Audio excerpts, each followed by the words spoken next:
பார்க்கடல்ல பள்ளி கொண்ட பெருமாளை சிந்தனை பண்ணுங்கோ. ஏன்னா இவன் மரணப்படுக்கையில இருக்கான் பாருங்க. இவ யார நினைக்கணும்னா, எப்போதும் ஆனந்தமாக பள்ளி கொண்டிருக்கும் பெருமாளை நினைச்சணும்னு வச்சுக்கோங்களேன், இந்த மரணப்படுக்கையில் உள்ள கஷ்டம்ங்கிறது ஒரு கஷ்டமாவே தெரியாதான். அதனால வங்கம் விட்டு உலவும். வங்கம்னா கப்பல்னு அர்த்தம். இந்த இடத்துல விட்டு அப்படின்னா இடைவிடாதுன்னு அர்த்தம். விட்டுனா விட்டுட்டுன்னு அர்த்தம் இல்ல, இடைவிடாது. வங்கம் விட்டுனா கப்பல்கள் எல்லாம் இடைவிடாமல், உலவும்னா சஞ்சாரம் பண்ணக்கூடிய.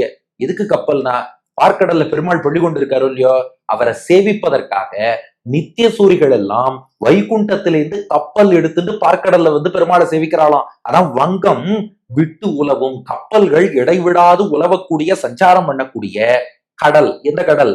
பார்க்கடல். பள்ளி, அங்கே பள்ளி கொண்டு இருக்கக்கூடிய மாயனை. மாயன்னா வியக்கத்தக்க செயல் செய்பவன் ஒரு அர்த்தம். ஆனா மணவாள மாமுனிகள் ஆச்சரியமா இன்னொரு அர்த்தம் காமிச்சார். ஆமா, வியக்கத்தக்கவன், ஆச்சரிய பூத்தன், மாயன், அந்த அர்த்தமும் அக்செப்டட் தான். ஆனா சம்ஸ்கிருதத்துல மாயா வயுனம் ஞானம் அப்படின்னு ஒரு விஷயம் சொல்றா. மாயம்ங்கிற வார்த்தை அறிவு ஞானத்தை குறிக்கும், அல்லது சங்கல்பம், அவனுடைய திருவுள்ளத்தை குறிக்கும். இந்த இடத்துல மாயன்னா என்ன அர்த்தம்னா, பெருமாள் சங்கல்பம் பண்ணாராம், நான் பார்க்கடல்ல பள்ளி கொள்கிறேன். எதற்காகன்னா, தேவர்களால வைகுண்டம் வரைக்கும் என்ன வந்து சேவிக்க முடியல, அவளுக்கு ஆக்சசபிளா இருக்கணும்.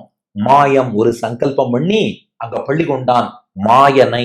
எதுக்கு இந்த சங்கல்பம் ஞானம்ங்கிற அர்த்தம் சொல்றாருன்னா, அவனை நாம நினைச்சோம்னா அவன் சங்கல்பம் பண்ணிடுவானா, இவனை காப்பது என்னுடைய பொறுப்புன்னு. அதனால வங்கம் விட்டு உலவும் கடல் பள்ளி மாயனை, அங்கே பள்ளி கொண்டிருக்கும் எம்பெருமான் மதுசூதனை.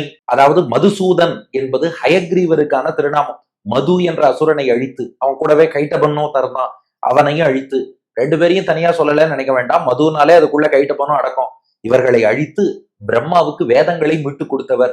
அது போல் நம் கஷ்டங்களை எல்லாம் அழித்து நமக்கும் வைகுண்டத்தையும் அதுக்கு அடைய வேண்டியதற்கான ஞானத்தையும் பக்தியையும் பெற்றுத்தரக்கூடியவன் மதுசூதனை. அந்த எம்பெருமானை மார்பில் தங்க விட்டு வைத்து, நம் மார்பிலே, இந்த இடத்துல மார்புன்னா செஸ்ட்னு அர்த்தம் இல்ல, இதயம், ஹார்ட்னு அர்த்தம். மார்பில், நம்முடைய இதயத்தில் தங்க விட்டு வைத்து. இந்த இடத்துல தங்க விட்டு வைத்து இல்ல, தங்க விட்டு, பெருமாள் நிரந்தரமாக தங்கும்படி வைத்து. அப்படின்னா திருமார்பிலே பெருமாளை இருத்தி விட வேண்டும்.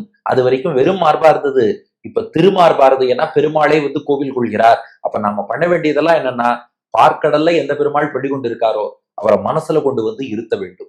எந்த பெருமாள் மதுவை அழித்து பிரம்மாவுக்கு வேதங்களை மீட்டாரோ அந்த ஹயக்ரீவனை மார்பில் தங்க விட்டு வைத்து நம் மனதில் தங்கும்படியாக பெருமாளை நன்றாக சிந்திக்க வேண்டும். அவன்கிட்ட சரணாகதி பண்ணுங்கோ, எல்லா காலமும் கைங்கரியம் கிடைக்கும்.